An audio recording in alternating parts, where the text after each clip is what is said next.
한국지역난방공사. 다들 이름만 들으면 어떤 이미지가 떠오르세요? 안정적이긴 한데 약간은 좀 단조로운 공기업. 보통 그렇게 생각하기 쉽죠. 네, 맞아요. 대부분 그렇게 생각하시는데 사실 그게 가장 큰 오해 중 하나입니다. 오해라고요? 이 회사는 단순 난방 회사가 아니거든요. 자료를 보면 매출의 절반 이상, 한 56% 정도가 전기 판매에서 나와요. 사실상 발전사에 훨씬 가깝죠. 아, 그렇군요. 난방은 오히려 부업에 가까운 거네요. 그렇죠. 그리고 최근 실적을 보면 이 회사가 이제 전통적인 난방 사업자에서 종합 에너지 기업으로 어떻게 체제를 바꾸고 있는지 명확하게 보입니다. 그 변신의 증거가 바로 그 실적이겠네요. 25년 3분기 영업이익이 894억 원. 이게 작년 같은 기간보다 무려 209.6%나 급증했더라고요. 근데 잠깐만요. 주 원료인 LNG 가격이 안정된 건 뭐 다른 발전사들도 마찬가지잖아요. 그런데 왜 유독 지역 난방공사의 이익이 이렇게 폭발적으로 늘어난 거죠? 아주 예리한 질문이십니다. 뭔가 특별한 비결이라도 있었던 건가요? 네, 핵심은 대구와 청주에 새로 돌리기 시작한 발전소에 있습니다. 신규 발전소요? 네, 이 발전소들이 한국가스공사랑 개별 요금제 계약을 맺었어요. 그래서 다른 곳보다 LNG를 더 저렴하게 확보할 수 있었던 거죠. 아하, 원가 경쟁력에서 일단 앞서 나갔군요. 바로 그겁니다. 덕분에 다른 발전소보다 먼저 전기를 팔 수 있는 우선순위, 이걸 업계에선 급전순위라고 부르는데 이걸 따낸 거예요. 급전순위요? 네, 전력시장은 가격이 싼 발전소 전기부터 사거든요. 그러니까 이건 말 그대로 돈을 벌 수 있는 새치기 이용권을 얻은 거나 마찬가지입니다. 새치기 이용권이라니 비유가 아주 귀에 쏙쏙 들어오네요. 결국 비용 구조 자체를 유리하게 만들어서 경쟁사들을 앞질렀다. 이 말씀이시군요. 네, 정확합니다. 그럼 이렇게 회사가 돈을 벌기 시작하면 투자자들은 당연히 그래서 내 몫은 이렇게 묻게 되잖아요. 자연스럽게 배당에 대한 기대로 이어질 수밖에 없겠네요. 그렇죠. 2024년에 이제 흑자 전환에 성공을 했고 시장에서는 연말 기준으로 한 7%에서 10% 수준의 굉장히 높은 시가 배당률을 기대하고 있습니다. 7에서 10%면 엄청난데요? 네, 그렇죠. 특히 요즘 정부가 공기업 주주환원 강화라는 기조가 있잖아요.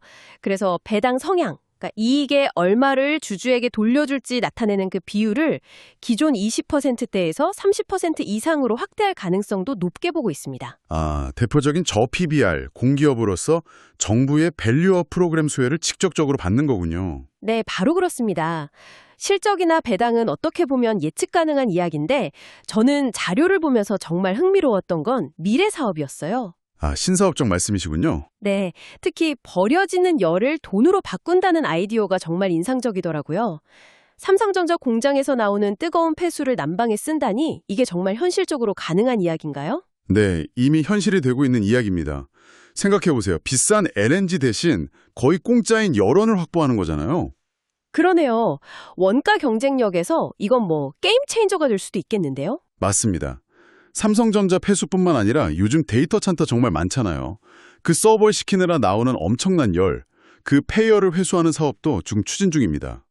정말 버려지는 건 하나도 없네요. 여기서 끝이 아닙니다. 더 나아가서 발전소 굴뚝에서 나오는 이산화탄소를 그냥 버리지 않고요. 그걸 또 어떻게 하는데요? 포집을 해서 미세조류를 키우는 데 씁니다. 독자적인 탄소 포집 기술, CCUS 기술을 가지고 있거든요. 이산화탄소로 미세조류를 키운다고요? 네. 그리고 그 미세조류로 건강식품이나 바이오 연료를 만드는 겁니다. 이건 뭐 말 그대로 연금술에 가까운 기술이죠. 와, 연금술이라니 듣기만 해도 정말 흥미롭네요. 물론 이렇게 장밋빛 미래만 있는 건 아니겠죠? 당연하죠. 이게 공기업이다 보니까 정부의 물가 안정 정책에 따라서 요금 인상이 좀 억제될 수 있다는 점, 그리고 원료를 다 수입하니까 원달러 환율이 오르면 원가 부담이 커진다는 건 분명한 리스크 요인으로 보입니다. 네, 정확하게 보셨습니다.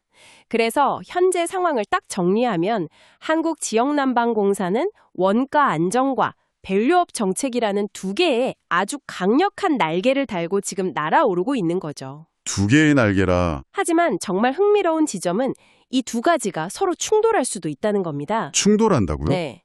밸류업을 위해 배당을 늘리려면 안정적인 수익이 필수적인데 방금 말씀드린 폐열 재활용이나 수소에너지 같은 신사업은 본질적으로 리스크가 클 수밖에 없거든요. 아, 그렇군요. 안정적인 현상 유지와 혁신적인 미래 투자 사이의 딜레마네요. 그렇습니다. 그 균형을 어떻게 맞추느냐가 앞으로의 가장 큰 과제가 될 겁니다. 결국 이 회사는 안정적인 공기업과 혁신적인 에너지 플랫폼이라는 두 정체성 사이에서 아주 어려운 줄타기를 해야 하는 상황이네요. 네, 맞습니다. 도시의 에너지 순환을 관리하는 플랫폼으로 진화하려는 이 공기업의 시도는 어쩌면 공공성과 수익성이라는 두 마리 토끼를 동시에 잡으려는 우리 시대의 실험처럼 보이기도 합니다.